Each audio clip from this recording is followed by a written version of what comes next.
دیگر فرشتے پہنچے اور جبرائیل علیہ السلام نے دستک دی، مطلب آسمان کے دروازے ہوتے ہیں اور جو بند ہوتے ہیں، دستک دی اور کہا، دستک دی گئی اور کہا کون ہے؟ اندر سے سوال ہوا، مطلب فرشتے بھی علم غیب نہیں رکھتے، ان کو پتہ نہیں تھا باہر کون ہے۔ کہا کون ہے؟ تو کہا جبرائیل۔ فرشتوں نے دیکھا تو کہا ساتھ کون ہے؟ تو کہا محمد صلی اللہ علیہ وسلم۔ پوچھا گیا کیا اجازت ہے؟ جبرائیل علیہ السلام سے دیگر فرشتوں نے سوال کیا کیا اجازت ہے؟ تو کہا اجازت ملی ہے۔ تو کہا پھر اہلاً و سہلاً، پھر دروازہ کھولا گیا اور پورے 7 آسمانوں تک یہی معاملہ ہوتا رہا۔ اجازت ہے پوچھا گیا، مطلب فرشتے وہ مخلوق ہے جو اللہ کے حکم کے بغیر کام نہیں کرتے، چونکہ جبرائیل نے کہا اجازت ہے، اس کا مطلب اجازت ہوں گی۔ تو دستک دی، آپ سے فرماتے ہیں فرشتوں نے پوچھا کون ہے؟ جبرائیل نے کہا جبرائیل ہے۔ کہا ساتھ کون ہے؟ تو کہا محمد صلی اللہ علیہ وسلم۔ کہا اجازت ہے؟ تو کہا اجازت مل گئی ہے کہ لایا جائے۔ کہا ٹھیک ہے، پھر دروازے کھولے گئے، فرشتوں نے سلام کیا، آپ نے ان کے سلام کا جواب دیا، آپ آگے بڑھے تو ایک بزرگوار شخصیت اس آسمان پر بیٹھی تھی، پہلا آسمان، فرسٹ فیز۔ آپ نے دیکھا اور کہا جبرائیل یہ بزرگ شخص کون ہے؟ تو کہا اے محمد صلی اللہ علیہ وسلم یہ آپ کے اور انسانیت کے باپ آدم علیہ السلام ہے۔ آپ صلی اللہ علیہ وسلم فرماتے ہیں وہ ایک بزرگ شخصیت تھے اور میں نے دیکھا، میں ان کے نزدیک گیا، میں نے انہیں سلام کیا، انہوں نے کہا اے پیارے بیٹے خوش آمدید، ویلکم، خوش آمدید تمہاری، ویلکم تم اس آسمان پر لائے۔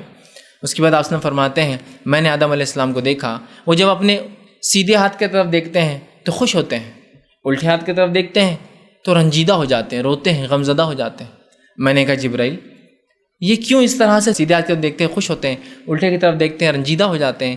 تو کہا اے محمد صلی اللہ علیہ وسلم آدم علیہ السلام کے سیدھے ہاتھ کی طرف انہیں وہ ان کی اولاد دکھائی جاتی ہے جو جنت میں جانے والی ہے، تو دیکھ کر آپ خوش ہو جاتے ہیں، اور کوئی بھی باپ خوش ہوں گے بچوں کی کامیابی دیکھ کر۔ لیکن جب آپ کو وہ لوگ دکھائے جاتے ہیں جو آپ کی نسل سے ہوں گے، آپ کی اولاد سے ہوں گے، لیکن شرک اور کفر اور نفاق اور اللہ کا انکار کرنے کی وجہ سے آخرت میں جہنم جانے والے، غمزدہ ہو جاتے ہیں۔ تو آپ صلی اللہ علیہ وسلم نے پوچھا ہے جبرائیل آدم کی اولاد میں سے فیصد کے اعتبار سے کتنے میں سے کتنے جنتی اور کتنے جہنمی ہیں؟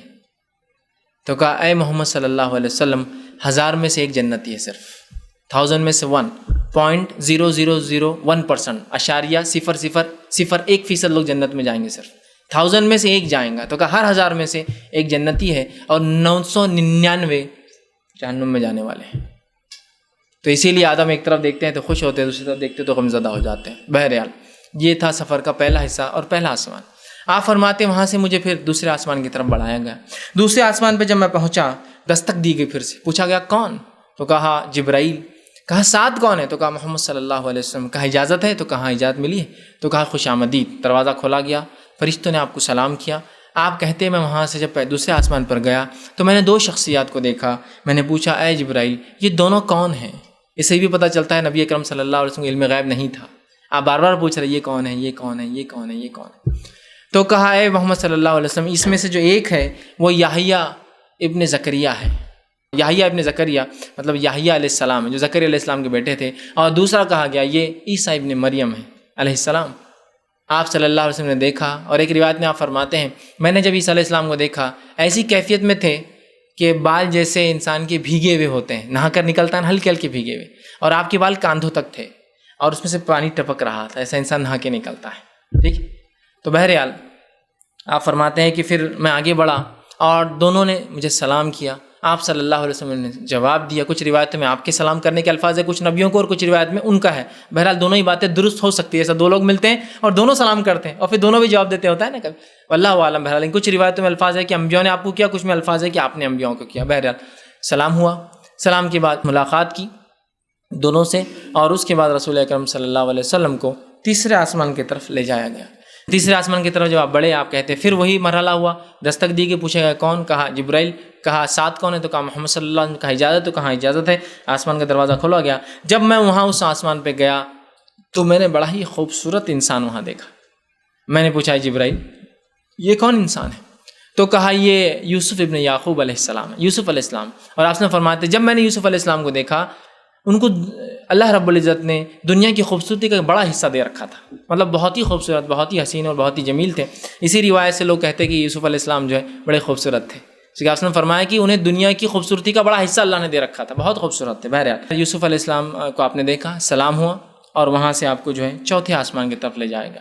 چوتھے آسمان پر جب آپ پہنچے، دستک ہوئی، وہی مرحلہ سوال ہوا کون ہے، اجازت ملی، کہاں آپ پہنچے، وہاں ایک شخصیت کو آپ نے دیکھا، آپ نے پوچھا جبرائیل یہ کون ہے؟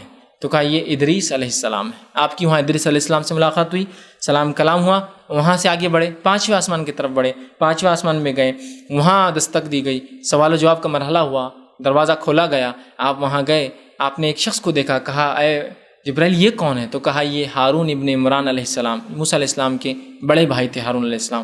آپ نے ملاقات کی، سلام کلام ہوا، وہاں سے آپ جو ہے آسمان سے نکل کے 6ٹھے آسمان کی طرف بڑھے، 6ٹھے آسمان پہ دستک دی گئی، وہی سوال جواب، دروازے کھولے گئے، وہاں آپ نے دیکھا ایک شخص کو جو نماز میں مشغول تھے، آپ نے پوچھا اے جبرائیل یہ کون ہے؟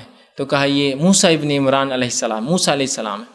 آپ نے بہرحال کلام کیا اور موسیٰ علیہ السلام نے آنے کا، سفر میں آنے کی وجہ پوچھی کہ اے محمد صلی اللہ علیہ وسلم یہاں کیوں آئے ہو؟ تو بتایا گیا، بس لایا گیا۔ موسیٰ علیہ السلام نے کہا کہ ہاں جب تمہیں آسمان کے سفر پہ لایا گیا کچھ نہ کچھ خاص وجہ تو رہی ہوں گی، جب واپس آؤ تو ضرور بتانا کیا وجہ رہی تمہیں بلانے کی آسمان پہ۔ اور یوسف ایک روایت میں آتا ہے کہ موسیٰ علیہ السلام پھر آپ کو دیکھ کر رونے لگے، تو آپ نے کہا کہ کیا بات ہے؟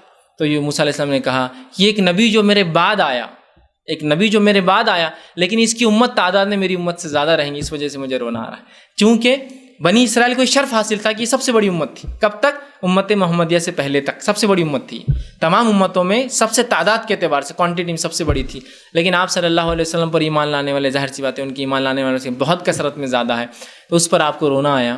یہ رشک کے معنی میں ہوتا ہے، یہ جلن حسد نہیں، رشک کے معنی میں کہ ایک نبی جو میرے بعد آیا، اللہ نے اس کی امت کو میری امت سے تعداد میں بڑھا رکھا، بہرحال ٹھیک۔ اور آپ نے کہا بھی نا میں فخر کروں گا روز قیامت اپنی تعداد پر، تو موسیٰ علیہ السلام نیکسٹ ہوں گے اللہ کے رسول کے بعد سیکنڈ، ٹھیک ہے۔ بہرحال تو آپ رونے لگے۔ اس کے بعد آپ صلی اللہ علیہ وسلم وہاں سے نکلے، 7ویں آسمان میں پہنچے، وہی مرحلہ ہوا دستک کا، بات چیت ہوئی، دروازے کھولے گئے، وہاں آپ گئے، آپ کہتے ہیں وہاں میں نے ایک بزرگوار شخصیت کو دیکھا، میں نے پوچھا جبرائیل یہ کون ہے؟ یہ تو کہا اے اللہ کے رسول صلی اللہ علیہ وسلم یہ آپ کے جد اعلیٰ، آپ کے والد جو ہے ابراہیم علیہ السلام ہے۔ تو آپ صلی اللہ علیہ وسلم نے ملاقات کی، ابراہیم علیہ السلام سے بات چیت ہوئی، سلام ہوا، آپ نے کہا اے پیارے بیٹے، اے نبی اللہ کے، آؤ آپ کا خوش آمدید، ویلکم۔ اور ابراہیم علیہ السلام نے آپ کو ویلکم کیا، آپ کا استقبال کیا۔ اور ایک روایت میں آتا ہے کہ ابراہیم علیہ السلام وہاں جب آپ سے ملے وہ بیٹھے ہوئے تھے، اور جس جگہ ابراہیم علیہ السلام 7ویں آسمان پہ رہتے ہیں وہاں ایک بیت المعمور، ایک گھر بھی اللہ کا، یاد رکھیے جس طرح سے کعبہ دنیا میں گھر ہے تو ویسے ہی 7ویں آسمان پہ اسی کعبے کی سیدھ میں ایک اور گھر ہے آسمان پہ، اس کو بیت المعمور کہتے ہیں، تفصیلات آگے آئیں گی بیت المعمور کی۔ تو آپ فرماتے میں نے ابراہیم علیہ السلام کو وہاں پایا، اور وہاں ایک گھر تھا جیسا کعبہ ہے دنیا میں، اور فرشتے اس کا طواف کرتے تھے، طواف کرتے تھے جیسا ہم طواف کرتے ہیں، اور ایک وقت میں 70,000 فرشتے اس کا طواف کرتے تھے، اور اس کے بعد جب نکل جاتے تھے تو قیامت تک ان کی دوسری باری نہیں آنے والی ہے۔ مطلب فرشتوں کی تعداد کتنی ہے کہ ایک فرشتہ جب ایک بار بیت المعمور کا طواف کر لیتا ہے تو قیامت تک اس کو نیکسٹ چانس نہیں ملنے والا ہے۔ کوانٹٹی دیکھیے، اور 70,000 ایک وقت میں طواف کر رہے ہیں، ون ٹائم 7 بار کرتے ہوں جیسے ہم بھی 7 بار کرتے ہیں، 70,000 کے طواف کرنے کے نکلنے کے بعد چانس نہیں ہے نیکسٹ ٹائم آنے کا، قیامت تک کے لیے چانس نہیں، مطلب اتنے فرشتے اللہ کی۔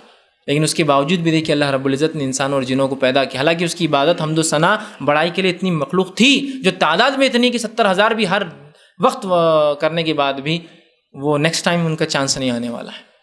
اس کے بعد آپ نے فرماتے ہیں وہ بیت المعمور ایسا تھا کہ اس کے بیچ میں سے ایک دروازہ تھا، اور ادھر سے کھلتا اور ادھر سے نکلتا تھا، تو فرشتے طواف کے ساتھ ساتھ اس کے اندر سے بھی جاتے تھے۔ آپ نے کہا کاش، ایک روایت میں فرمایا کاش اے عائشہ تیری قوم کا نیا ایمان لانے کا مجھے ڈرنا ہوتا تو میں بھی کعبے کو ویسے ہی کر دیتا جیسا بیت المعمور تھا کہ لوگ طواف کرتے اور دروازے کو نیچے بنا لیتا۔ ابھی دروازہ اوپر ہے نا، آپ دیکھیں 7-8 فٹ پہ دروازہ ابھی جو کعبے کا دروازہ ہے، تو یہ مشرکین نے اوپر کر دیا تھا۔ کیوں اوپر کیا تھا معلوم؟ وہ کہتے تھے کہ صرف ہم جیسے بڑے لوگ جائیں گے، عام لوگ نہیں گھسنا اس، تو انہوں نے اوپر کر دیے تھے۔ آپ نے فرمایا لیکن اگر تیری ایمان لانے والی نہ ہوتی عائشہ تیری قوم مطلب قریش، تو میں کیا کرتا، کعبے کو بیت المعمور کے جیسا اس کے دونوں دروازوں کو نیچے لاتا، اور ایک طرف سے لوگ گھستے اور دوسری طرف سے باہر نکلتے، مطلب طواف کے علاوہ اس میں جانے کی بھی اجازت ہوتی۔